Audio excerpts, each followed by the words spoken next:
Welcome back, welcome back, welcome back. It's been a hot minute. I was out of town for a weekend, so I appreciate you guys tuning in. Didn't give my normal pregame, middle of the game, after quarter thoughts. I got lots to say, and I got a lot to go over with the grading. You guys know this is where I bring in the PFF grades. I talk about the guys, talk about how things went. We're going to get into all of that. I did change the time, so we're going to wait just a minute here for people to get in. I changed the time. I got a lot going on. I'm trying to get caught out. I can't wait till this is a full-time thing, guys. This is gonna be fun. The whole process of this. We're coming up. This is gonna be a 1-year anniversary here when we hit the divisional games. So we'll do something fun for that. But in fact, let me put across here those who haven't. So I sent out about 25 invitations to people that said they were interested in joining the fantasy football league. If your invitation doesn't work anymore, it's because the league filled up. So send me a new request so I can put you in the second league. We're going to fill up a second league. We're going to make it a shorter week, 1 week shorter, and then we're going to do a final, a championship against the two winners, and we'll do a live while those two are going on that one. So send me an email, send me a tweet, X, whatever you want to call it, a message on X, however you approach me the first time, or if you're new and you hadn't signed up and you want to sign up, it's first come, first serve. So the first league filled up. We've got one in the second league, about 10 more spots. So send me a message if you want to be in on that on the Fantasy Football League. The draft will be a week from tomorrow, before Hard Knocks. We're going to do it before the episode of Hard Knocks. And, man, are we going to have a good episode of Hard Knocks this week. That's going to be a lot of fun. So a lot to get to. Thanks for tuning in. Naj, Jay Brinko, JC1, Antmus, Bryant Ware, all the weird analytical stuff. Guys, that's what I'm here for. That's what I love. I am Kingdom Come. The hairiest bear gooch. Thanks for tuning in. 2.9 billion Social Security num for sale on the dark web, and it's I don't even know if I should be I just put things up sometimes before. $1 million, huh? Okay. Well, let's be buying some other things on the dark web. All right, so I'm going to do something new today. I am going to get in the video. I'm going to go over all the grades. I'm going to go over all of this stuff today. This is the Free Talk Tuesday on a Monday.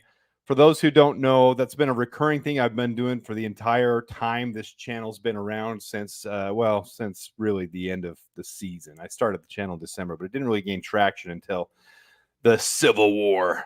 And now with that, I'm going to go to Twitter. I'm going to do something different today. I'm going to go over Twitter and go about what's happening and give my immediate responses. And that'll be a way I update on the game too, because there's a lot that's been going on. And it's crazy out there. To be honest, it's absolutely crazy for sure. So number one, I'm 100% happy with Caleb Williams. 100%. Couldn't be more thrilled about Caleb Williams. The processing, the way that he handles himself as a rookie. We have to remember he's a rookie. People on Twitter it's the Justin Fields truthers. I hate to say that because I really shed a lot of light on Justin Fields, and I love Justin Fields, and I hope he does well, and it looks like he's going to do well. And then the other side of it say, well, he didn't even do it. Look at it. They scored 3 points with Justin Fields and Russell Wilson and blah, blah, blah. They were marching down, and Justin Fields was about to score before they came in. It doesn't matter. Like, here's what I'm going to say on that. It's over. We found our quarterback. Caleb is clearly him. The way he reads progressions, the way he sees peripheral in the pocket, the way that he and Justin Fields can both escape a pocket. We know that. But Caleb has done some very special things in a very short time. And no, I'm not crowning him Pat Mahomes yet. He's got to go through the process. This is exactly what Nick Saban talked about last week on Hard Knocks, is giving that rookie quarterback an opportunity to progress and develop. You guys have to remember, you're comparing a fourth-year Justin Fields to a first-year Caleb Williams that's played 2 games in preseason, and he's played them very aware is the biggest thing. Very aware. He understands his surroundings. He understands the game. And you're going to call different play calls in a preseason game to see how you can adapt things. Caleb admittedly started off a little slow this last game. He missed an open pass to Gerald Everett. Not the end of the world. He protected the ball. He did exactly what he should do. He gained momentum. And hats off to Matt Eberflus. Ryan Poles mentioned that while he was in the booth during the game. Said they were giving him an opportunity by letting him finish the first half. That wasn't what they had expected or anticipated to do, and they went ahead and did it. I couldn't be any more happy with Caleb Williams. I'm 100% sold, all in. And if there's one person that needed to come around on Caleb Williams, it was me. And if you listen to the Hogue and John show this morning, they did the annual interview with Ryan Poles. They talked about that and how the media painted this narrative.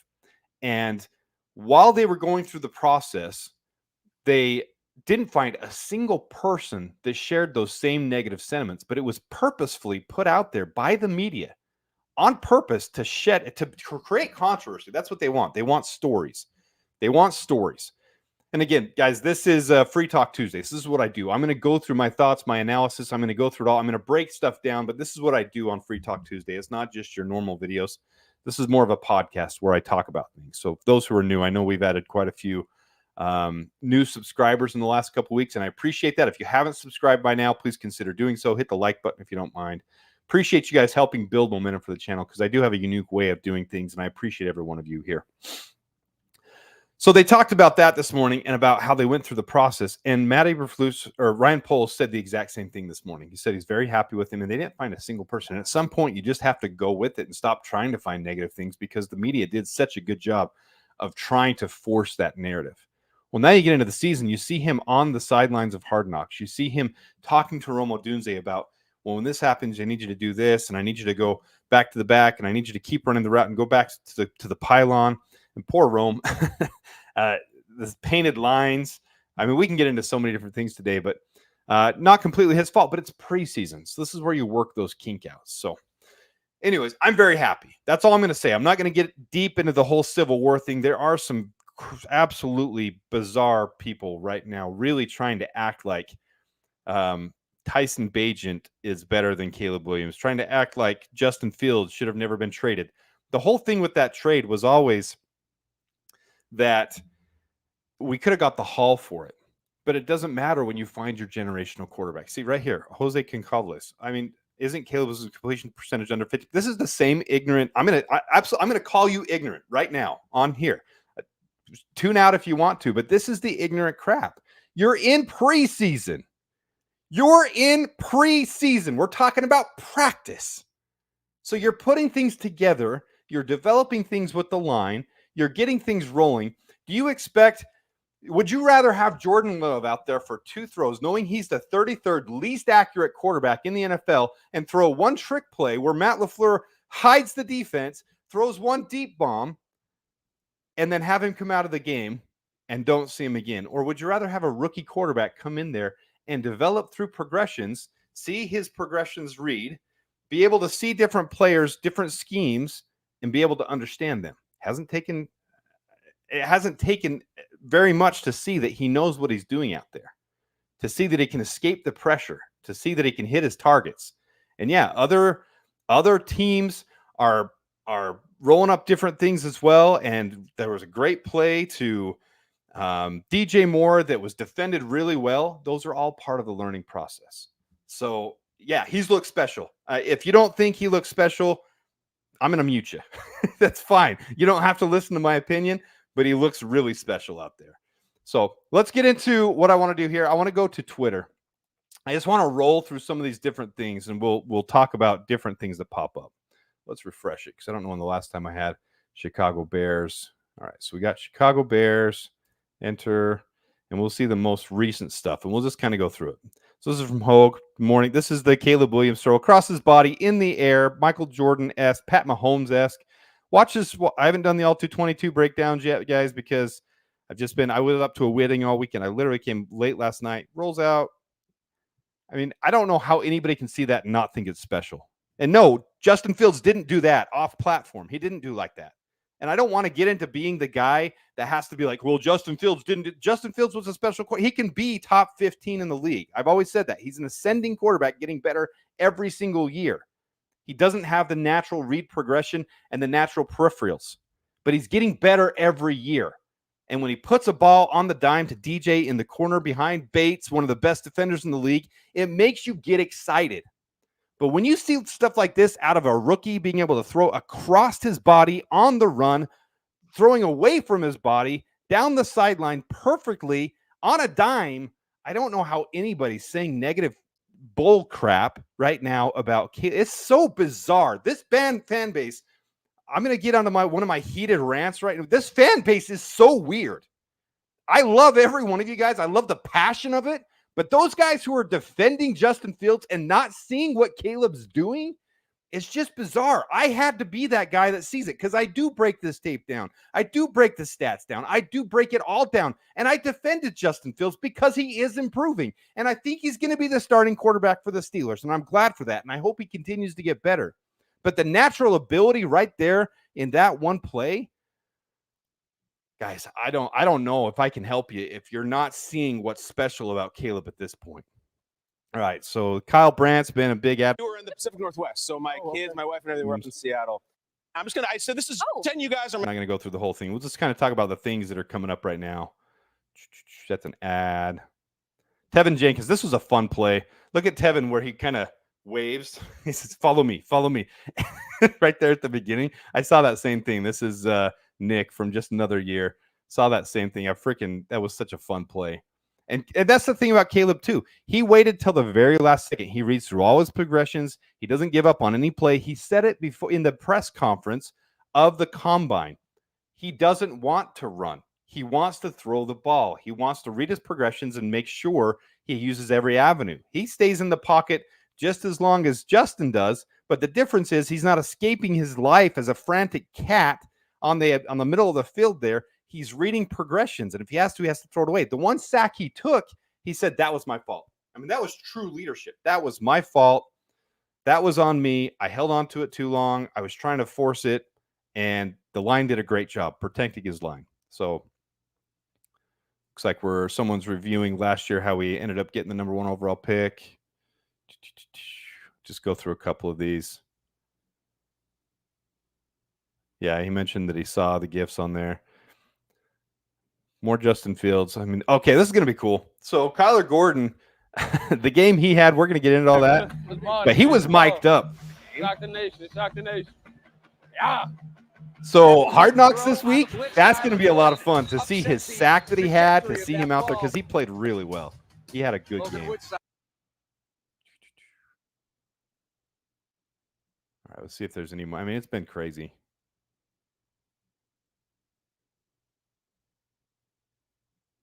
This is practice today. Caleb to Keenan for a touchdown. Okay, so there's another thing. Keenan Allen. People talking about Keenan Allen right now like he's fat and like he's overweight. Guys, it's bizarre. Keenan Allen hasn't played a preseason game in 6 years. What do you think the only reason he's doing that this year for?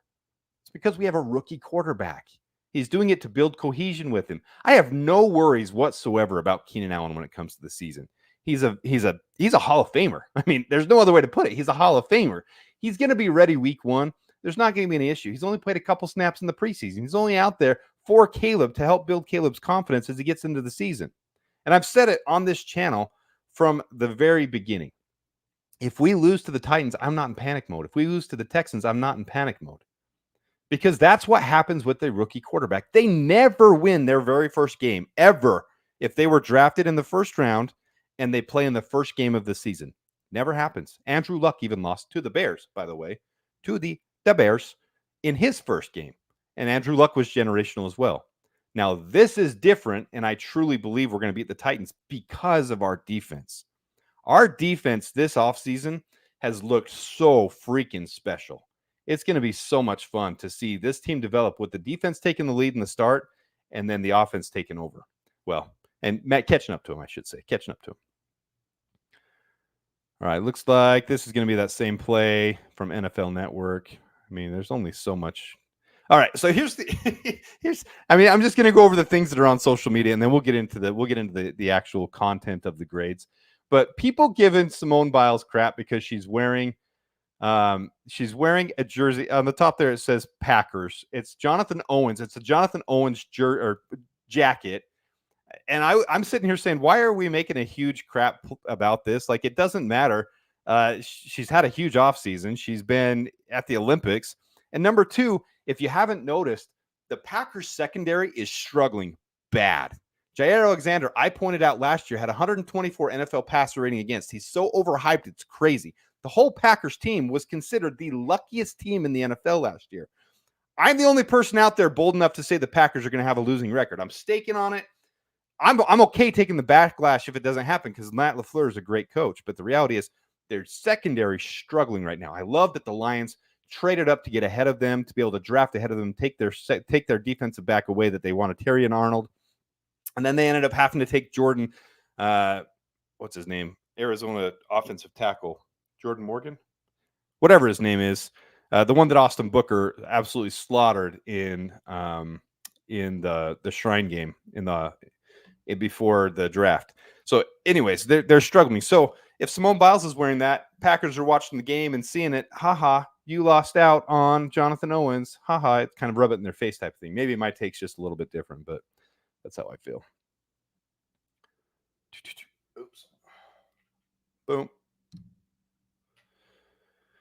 All right, that's the sideline where he hits Rome, but Rome was standing right on the white line. He was confused about it where it was. I mean, even this, look at Caleb here, protecting the ball. Stutter step. He can still scramble, guys. It's not like I don't know.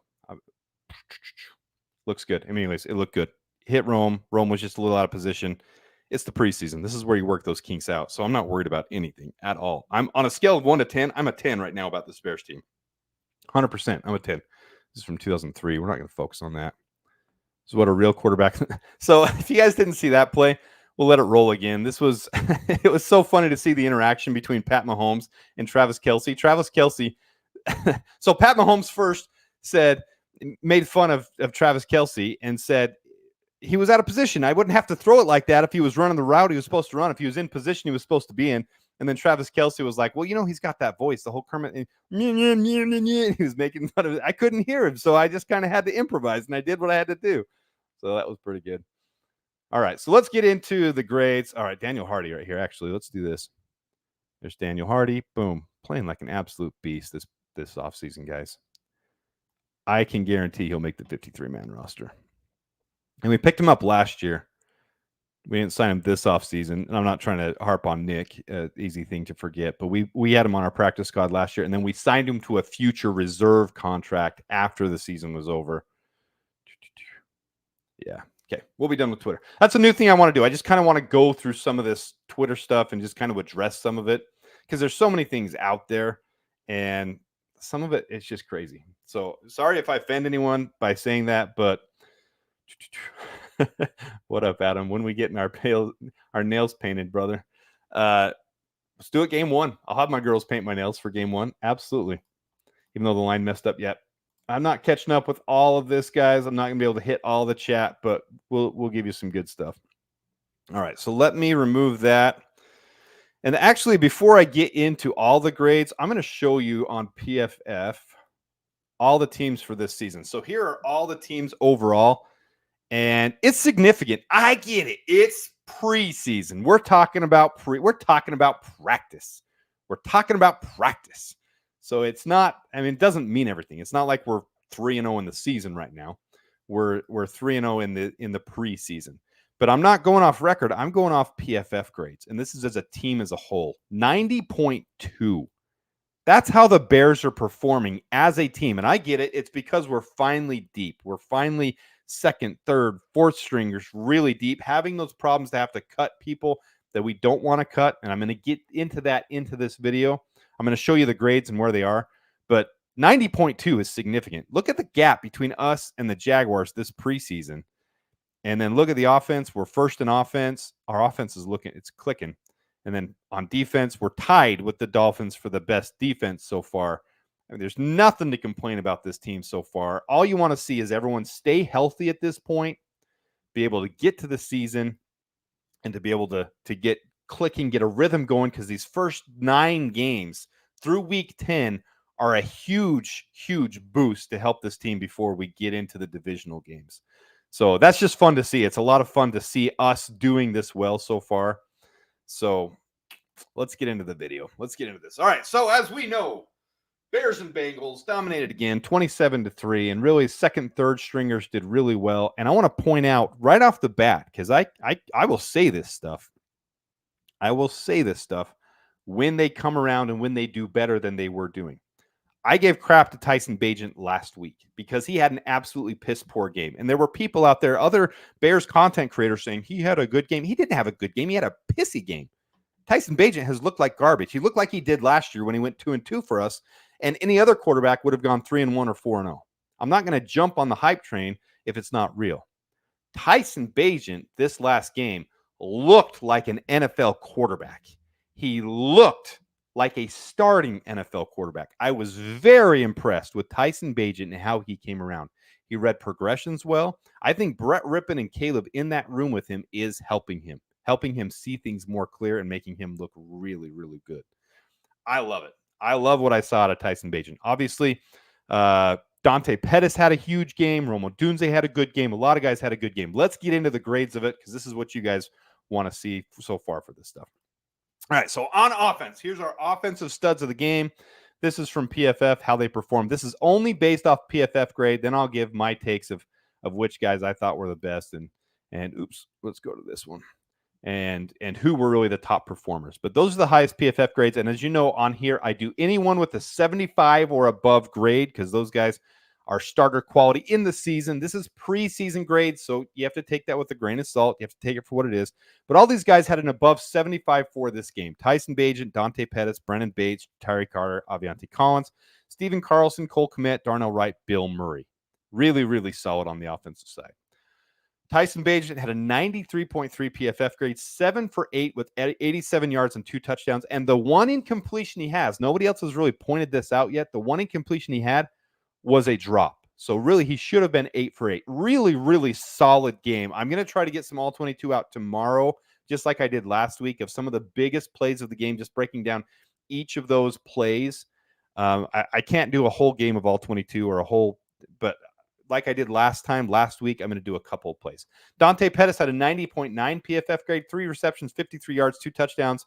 One special team drop when he was returning, but he was able to recover it, and I really feel like he made up for that with his receiving. Really solidified himself as an option for this team. I really, really, really liked what I saw out of Dante Pettis on this game. Really, really good. Bill Murray, who continues to get overlooked. 21 snaps, 76.7 PFF grade, and once again, 100% pass blocking efficiency grade. This line is looking really solid. Brennan Bates, again, 19 snaps, 89.8 PFF grade, 1 reception, 23 yards, but his special teams play is really important. They talk about, Matt Eberflus talked about these guys that are at the end of the roster who are fighting for a spot, playing on special teams and doing their job. They really step up. Brennan Bates every single week has been on my offensive players of the game and has been a strong special teams contributor. So I think he's doing an awesome job. So these are my 4 offensive guys. The offensive duds, what you don't want to see. Oh, Jerome Carvin. There's only one. See up the top? And then down below, this is him in each of the 3 games. This is not looking good for Darnell Wright's former teammate from Tennessee. So this is all 3 games, if you can see at the left, Hall of Fame. Preseason 1, preseason 2.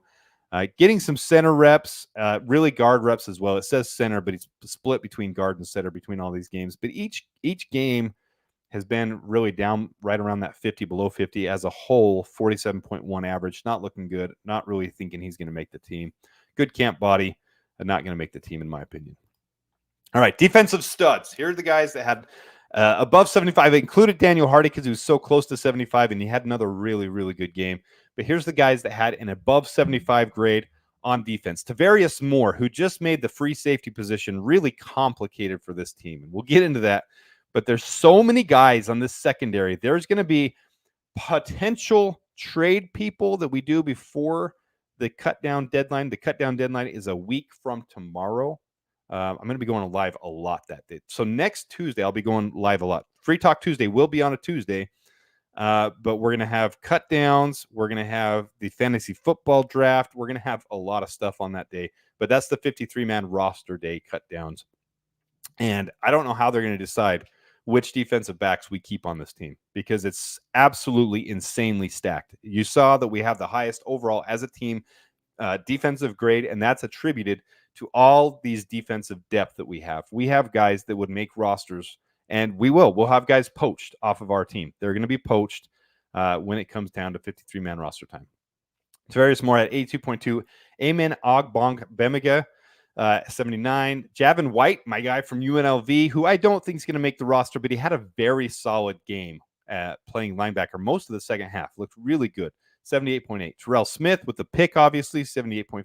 Jervon Dexter looked really good. Still not getting quite the pressures I want to see out of our 3-tech. Only 12 snaps, but he did play very, very well contained, and he did get in on a couple plays. So 70, I think he had one pressure in the game, 76.7. Jack Sanborn, 76. Andrew Billings, 75. So it's good to see a lot of our starters getting those good grades against their mostly starters. Some of their starters did sit. And then Daniel Hardy, 73.5. Again, another solid. Every single week he's been on this as well. So here's our defensive guys. Daniel Hardy, 26 snaps, 73.5 PFF grade, 3 pressures, a sack, a hit, and a hurry. So he had each of the variety. And PRP is PFF's pressures per snap rating, 11.8. Anything over a 10 is absolutely phenomenal on PRP. So that's really, really solid. Tavarius Moore, 31 snaps, 82.2 PFF grade, 3 tackles, and 1 pass breakup. Amen Ogbong Bemiga, 23 snaps, 79 PFF grade, 6 tackles, and 1 interception. Really, really looks solid. Solidifying really why we paid him a decent chunk to come in and be our 5th linebacker. And then Terrell Smith, 23 snaps, 1 interception, 78.5 PFF grade. And Kyler Gordon, 21 snaps, 1 sack, 71.9 PFF grade, and 3 tackles. So all these guys, I mean, it looked really good. The whole game was solid. Here's our defensive duds. You don't like to see this, and I said it last week. He didn't prove me wrong, and I'm worried about it at this point. If we're going to pick someone up, I really want it to be a defensive interior guy. You hear this morning on the Hogue and Johns annual interview with Ryan Poles, he mentioned specifically DeMarcus Walker being able to kick in, mentioned Dominique Robinson being able to play in. They are worried about the inside defensive tackles on this team. I don't know if they're super worried about Jervon Dexter. That's still to be proven too, though, but we want to see him as a top 10, top 20 defensive tackle, 3-tech, getting pressure in the league. And his body transformation is really fun, but he hasn't quite arrived there yet. Zach Pickens isn't doing anything good. He's doing a little bit of run contain, but he's getting no pressure. I mentioned it last week. The 1 sack he had was a pseudo sack. It was a fake sack. It was not a real sack. It was everyone else getting pressure, but Zach Pickens. Quarterback tries to escape up the middle, and because Zach Pickens does good run contain, he hadn't gotten pressure past his guy. He didn't have a win percentage on that one. He didn't beat his guy. He just slipped up and tackled the quarterback 1 yard shy of the line to gain, so ended up getting credited with a sack, but it was really more of a tackle than a sack. Elijah Hicks, who I've said didn't impress me last year. I was really worried about him. Had a decent game last week. I was more optimistic. Now looks like he could be a trade candidate, looked like he could be a cut candidate. Someone definitely needs to be on the hot seat. Reddy Stewart, who is getting reps when Kyler Gordon was out, didn't have a great game. When he came in after Kyler, didn't have a great game. Kind of solidifies himself as more of a practice guy, practice squad developmental guy, especially with Josh Blackwell playing so well yesterday and really every game this preseason. I think Josh Blackwell's really kind of earned that backup nickel position. How was Kyler Gordon so low? It was his coverage grade. I can go into that. We're not going to spend a ton of time on each individual player on this, but Kyler Gordon's coverage grade wasn't the best. I think 3 for 3 against him, 3 passes, and they had 3 completions. But he had good tackling, and he had the sack, and he was good everywhere else. But his coverage grade was a little bit low for this one. Yes, most of Cincy's starters played. Joe Burrow didn't, and a couple of other guys. But it's not like we were going against scrubs. We were against most of their starters, especially for the first part. All right, so here's special teams. Carl Jones Jr. had an elite play again. Special teams, 10 total plays, 10 snaps. Looked good, but then Daniel Hardy, Tyler Scott, and Jonathan Owens didn't look good on special teams. I don't know if any of them are really going to be special teams when it comes to the season all the time anyways. Only 5 snaps for Scott and Owens. Daniel Hardy should. Just didn't have, I guess, the best game. I don't have a full breakdown on that one for there. All right, so here is where I kind of see things as it stands right now. Caleb Williams, Tyson Bagent, and Brett Rippon. That's kind of where it is right now. Austin Reed might make the practice squad. We'll just see what happens from there. But on the running back side, this is where it gets difficult because I've got 54 guys that I think should make the roster pretty cleanly. And then I will go into where the camp competitions are for the end of camp, because really, are they going to keep Ian Wheeler and Velus Jones? Over on the offensive playmakers, wide receivers, tight ends, Dante Pettis and Colin Johnson have really solidified themselves, but Brendan Bates playing as well as he has every single game. What are they going to do? 4 tight ends or 6 wide receivers? Because you see the tight end sets, how Shane Waldron is spreading the field, opening it up, and they're getting open. And Brendan Bates has been an elite blocker as well. So what are they going to do here? This is really one of the bigger conversations. I don't know what's going to happen when it comes down to this, but we have solid wide receivers, solid tight ends across the board. All right, offensive line. You hear different people talking about different players who could. Larry Borum has had a decent offseason, but he played so terribly last year that I don't see him making the roster. I really see us making a push to trade. You hear the Saints were all in on wanting to trade for him. I think it just comes down to Amagaji. Are we going to NFI him into the season? Because he's come off now. He's now practicing. He was there today practicing. He's off the injured list. But sometimes when you get to the cut downs, all of a sudden Amagaji gets injured again and wasn't quite ready. We have a setback, as we'll call it. And maybe they start him on the pup list to give him, basically redshirt him is what they're doing. Will they do that? I don't know. But I wholeheartedly, and yes, I see Matt Pryor starting over Nate Davis. I know that's not what's going to happen, but this is how I see it. Okay. Ryan Bates hasn't been available all preseason. He's been injured. Best ability is availability. Somebody today on Twitter responded that Coleman Shelton had the lowest PFF grade of anyone, and it was like a 60 PFF grade. And when you really break down, it was because he missed an assignment on a run blocking position. He looked really good on the screenplay to DeAndre Swift on the first game, had a great crackback block, and he has an 82.2 pass blocking grade. 26 snaps, no pressures at all allowed. And that's what you need for your rookie quarterback. You need, and even Ryan Poles talked about, man, I need to go pull that quote up. Ooh, that would have been good for this. So go listen to it if you haven't listened to it. To Hogan Johns, the annual interview with Ryan Poles this morning. In there, Ryan Poles said, solidify the starting job when referencing Coleman Shelton, talking about his experience, talking about that experience specifically in calling out audibles and plays and pointing out to all the other linemen what's going on, what they see on the secondary, what they see with the linemen moving and shifting, a fifth man coming up, a linebacker blitzing, nickel blitzing. When an experienced center sees those things, he calls that out. And he mentioned specifically today in that interview that solidified the starting job for Coleman Shelton. That was interesting to me because, number one, Ryan Bates has been injured he hasn't taken a snap in a preseason game. So it's not like it's a shocker, but there's so many people who've been saying Ryan Bates, Coleman Shelton, who's going to be the starter? Oh, it could still be Ryan Bates. Well, and they didn't even hit on it in the interview. I don't think they even caught in the moment what he said, but Coleman Shelton solidified as the center. So Nate Davis will probably get the nod over Matt Pryor. Matt Pryor has just played so freaking well this preseason. I would like to see him get some reps. I'd like to see him start over Nate Davis. Nate Davis didn't have a great game. It wasn't terrible. I mean, he's coming back. It was his first week of practice. So I'm not going to be hard on Nate Davis for that either. I just think Matt Pryor, with his experience, he started in Indianapolis. He played last year in San Francisco and played really well, but very limited. I think it was like 30 snaps for the whole season.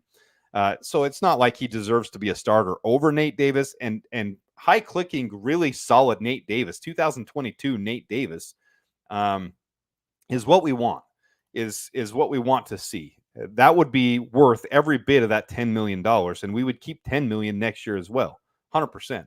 So it's not like I'm negative on Nate Davis. I just think Matt Pryor has played so well. But these are the 9 guys I see making the roster right now on the offensive line. All right, defensive line, this is how I see it right now. DeMarcus Walker has played very well. Andrew Billings has played well, but he's a run defender. He doesn't really get the pressures as well. Jervon Dexter has played well, but he's also not getting the pressures yet we want to see. To be determined. It's a whole different game when the season starts. Montez Sweat played really well last game. Austin Booker's playing awesome. Daniel Hardy's playing awesome. I see Dominic Robinson staying on the team as the defensive interior rotational guy. Zach Pickens, that's just hard with Byron Cowart. Is Byron Cowart going to make the roster? Who knows? That's where it comes down tough on this. And then last but not least, defensive secondary. This is how I see it right now. Amen Ogbongbemiga taking that last linebacker spot. Will we keep a 6th linebacker and take one less at a different position? Those are the questions this year with the new kickoff rules, with wanting more linebackers, tight ends, big guys that can hit on on kickoff. So there's the big thing. It hasn't been talked about a lot of places. We talked about here last week. But on this new kickoff, you're not going 40 yards to make a tackle. You don't have to be your sprinter defensive back, where we kept a lot of defensive backs on the roster for that reason. Your linebackers, who are also quick, but not quite as quick as your defensive backs, you're only going 10, 15 yards. So once they catch the ball, these linebackers who are bigger bruisers, maybe you'll keep a sixth linebacker instead of an extra defensive back to be able to have on special teams for tackling ability. We'll see what happens. I got Travarius Moore in there. I upended him from Quindale Johnson at one point, Elijah Hicks at one point. I think it's a rotating, but Travarius Moore is looking like 2-3 years ago Travarius Moore that was in the Super Bowl and had the pick in the Super Bowl for the 49ers. He's looking really, really revamped. So it looks really good. And then here's the biggest for me. There is going to be competition right here in the cornerback room. Josh Blackwell, I have overcoming Reddy Stewart. Greg Stroman, Jalen Johnson, I have the edge right now. But this is going to come right down to that last game, and it's going to be tough to make decisions on this 53-man roster. And then the special teams, there's nothing to talk about there. So here's the playmakers of the game. Players of the game, I got Dante Pettis and Tyson Bagent on my offensive playmakers. On the O-line, I actually put Brennan Bates. I know that sounds a little bit funny, but he blocked really, really well, an 89.8 PFF blocking grade. I know that's cut off a little bit, sorry. On the D-line, player of the game, I have Daniel Hardy again, 3 pressures and 1 sack. On the secondary, I got Kyler Gordon. 90.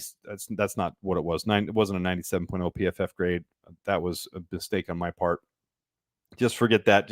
And no, not an interception for a touchdown. I was filling him in for last week's Micah Baskerville, secondary player of the game. He had the sack, and he played really well. And then special teams player of the game was Torrey Taylor. Always looking good. He looks really, really good. All right. So here's my key positional battles. Here's the biggest thing from today's. This is going into the last week of the preseason. This is where I see the key positional battles. Likely only keep 6 to 7 of these guys. And these are all the guys on, in my opinion, these 14 guys are the roster bubble guys. So these are the key positional guys to watch this week. And sorry, I haven't been paying attention to chat, guys. I'll get to that in a minute. But at running back, Ian Wheeler, Velus Jones, and Kerry Blasingame. We've been playing Kerry Blasingame. We've been playing Travis Homer. I've got Homer being cut right now. He hasn't been playing well. I think they've given every opportunity, but he saves $2 million, and he's really expendable. Yes, even on special teams. There's other guys playing just as well as he is, especially Brennan Bates. You could replace Travis Homer with Brennan Bates and be very comfortable with that. Dante Pettis, Colin Johnson, Brennan Bates. I think all 3 of them could make the roster, but then if you're only taking 6, 7 of these guys, who's the odd man out? Who's going to be? That's tough. So Ian Wheeler, Velus Jones, both have had shines and moments of brilliance. Eamon Ogbonjemiga, Micah Baskerville, same thing right there. Travarius Moore, Elijah Hicks. At nickel, Josh Blackwell, Reddy Stewart. At cornerback, Jalen Jones and Greg Stroman Jr. This is going to be tough to make this roster. This is going to be really, really tough. So, all right, let me take a break right here and see what you guys have been saying. Sorry. Yeah, I like them both, Wheeler and VJ. I do as well, and it's going to be interesting to see how we end up keeping some of these guys. No, not giving up on Sewell at all. I hope I haven't given that indication at all, but Sewell has been an absolute wrecker, and he's a stud. There's no way. Sewell is absolutely planted as our linebacker for sure. He's a beast. Every Sewell brother is a beast in this league. Yeah, he hasn't had a fumble in 2 years. He did drop the kickoff. You can attribute that to the wind. So I can see him fielding kick returns. I don't see them trusting with punch yet. If Dante Pettis makes the roster, he even had the fumble on his punt return too, though. He recovered it. I mean, things happen, but Velus has looked a lot better the last couple years. He really has. As far as receiving, no, he hasn't looked great at receiving. He can't track the ball that well, but that's why they're moving him to running back. And even today, Ryan Poles mentioned in that interview, in his annual interview, that was one of the first things Shane Waldron brought up when he was hired, is he wanted to move him. So this has been in the works for a while. He actually brought that up in the very beginning of wanting to come here, that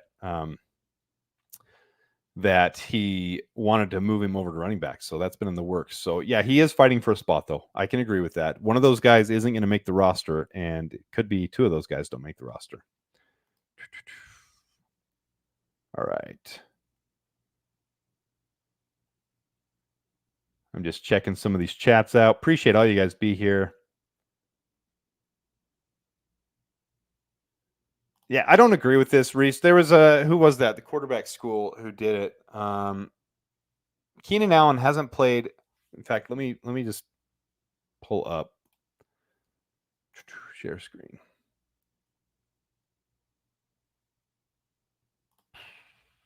It's gonna have to. We're just gonna have to go like this. Keenan Allen. We're gonna have to switch it to receiving. Let's go preseason. So these are preseasons. Look when the last time he played a preseason game was, guys. I'm not worried about. And look at his preseason grades. There's a difference between preseason and the season. I'm not worried one bit about Keenan Allen. I'm not worried about him being lazy or being not hustling or whatever. It's freaking Keenan Allen. It's Keenan freaking Allen. I'm not one bit worried. I 100% agree with this. 100% agree. Yeah. So, Reese, 100%. We seem to have a lot of individuals for trade. How about including Smith as part of a trade for the Cincy edge?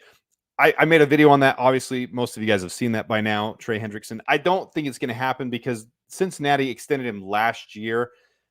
If it would have happened, you'd hear some more smoke right now. I think Cincy is playing hardball with him. They're going to make him go into this season.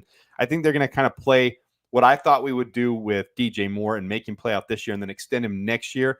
But if you haven't heard it happening yet after this last week where the Bears and Cincy were together, and you didn't hear it from Ryan Poles this morning, and a little bit of smoke there, I would love to do it. I would love to package something together. I just don't know at this point if they're going to trade him before the trade. You might see mid-season him get traded if Cincy's not really pulling together. Yeah, which player getting poached do you fear the most? Let me go back to this screen. I would say if we don't keep Ian Wheeler or Velus Jones, they'll get poached right off the bat. Greg Stroman would get poached. Reddy Stewart would get poached. Elijah Hicks would get poached. Brennan Bates with his offseason would get poached. All those guys would get poached. So I see us being trading Greg Stroman, Elijah Hicks.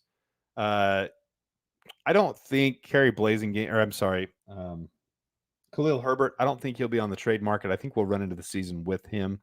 You could see mid-season a trade deadline if Velus Jones and Ian Wheeler are working out. But really, these guys are unproven at running back. So that's why you won't see Khalil Herbert traded early season. I know a lot of people aren't on the trade Khalil Herbert train at all. I'm not either, but it's the last year of his contract. We did sign DeAndre Swift. You've got Roschon, who's an absolute beast and a great blocking back, which makes Travis Homer expendable. And Ian Wheeler has been an excellent blocking back as well so far. But Ian Wheeler, undrafted free agent. Velus Jones converting to running back. You can't really go into the season with those guys unproven, and that's why you won't see that happen yet. All right. Yeah, we have a lot of good problems. 100% agree with that. Yeah, you hear the smoke. I just don't know if there's any motivation on Philly at this point to do that. If we package DeMarcus Walker in that to get rid of that $8 million for us, I can see it happening. But what you heard from Ryan Poles this morning is he's very happy with DeMarcus Walker. And DeMarcus Walker did have a really good game. And he's be able to move in from defensive end to defensive tackle. You're going to see a lot of plays with Austin Booker and Montez Sweat on the outside and DeMarcus Walker and Jervon Dexter in on the inside. You're going to see a lot of plays like that this season. In fact, that might be very early on. Once Austin Booker gets a few reps, that might be very early on how things roll. Yeah, I agree 100%.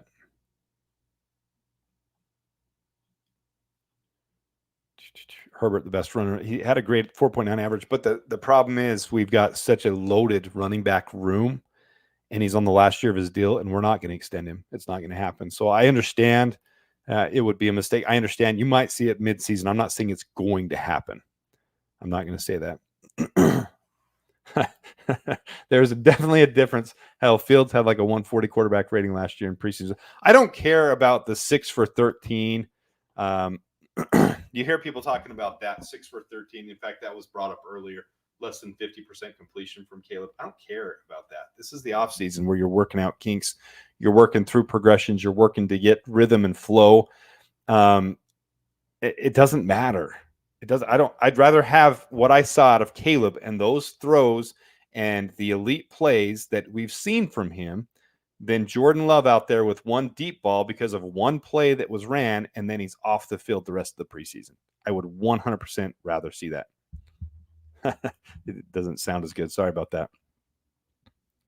Yeah, Herbert's not going to get extended. All right, let's see now. Okay, we're up on 45 minutes. I like to keep these things between 45 minutes and an hour. So here's kind of where I saw things right now. These are the guys that are expendable in my mind. Hopefully Reddy would make it to the practice squad. And then let me just get to where we are in the offseason. Then I'm going to let you guys go. I will try to get some all 22 stuff out this probably tomorrow will be the best day to get that done. But here we are, Hard Knocks, episode 3 on HBO tomorrow. Going to be a lot of fun, especially since Kyler Gordon was mic'd up for that game. We already got a little preview of that on the Bears website. And then Bears at Chiefs preseason game. That's going to be really interesting to see who starts and plays on that one. To me, the majority of that game. Oh, and then I just heard that we are going to have a joint practice this week with the Chiefs. The only day that really works is tomorrow. So if that's true, if there's truth to that, it would be tomorrow because the game is on Thursday. So we're right there for the game. I am going to go live for this game, this last game. I'm going to go live. I'm going to do a play-by-play, do my analysis, do my crazy reactions because I do get way too excited for a preseason game. But I do expect maybe one series for the starters. Maybe. I think you've seen enough out of the main guys on this team. And then the rest will be the positional battles the rest of the game. I think you'll see a big chunk of Austin Reed, probably the whole second half of Austin Reed, to give him a chance to see what he can do. And then really these guys that we've been talking about that are fighting for their positions, you're going to see these guys in the game. Colin Johnson was injured the last couple of games. That's why he hasn't been in. But then to get back here to see some of these guys that are on the bottom part without pictures, you're going to see a lot of play from these guys to see not just who's going to make the 53-man roster, but we're also wanting to see who we want to keep on the practice squad. Because at that same time as the 53-man cut down, once you have to cut the players first before you can sign them to the practice squad. And it's player's choice. They don't have to be signed to the practice squad. They can go to a different team. So once that happens, then they can sign in the practice. So these guys are going to be competing for the practice squad as well. So that's where we stand with that. There's the rest of the schedule as we head into it. Appreciate you guys tuning in. If you haven't subscribed by now, please consider doing so. Please leave your thoughts in the comments. Let me know who you think are the guys on the bubble. Appreciate all you guys tuning in. Until next time, thanks for tuning in. Claws up, bear down, and da Bears.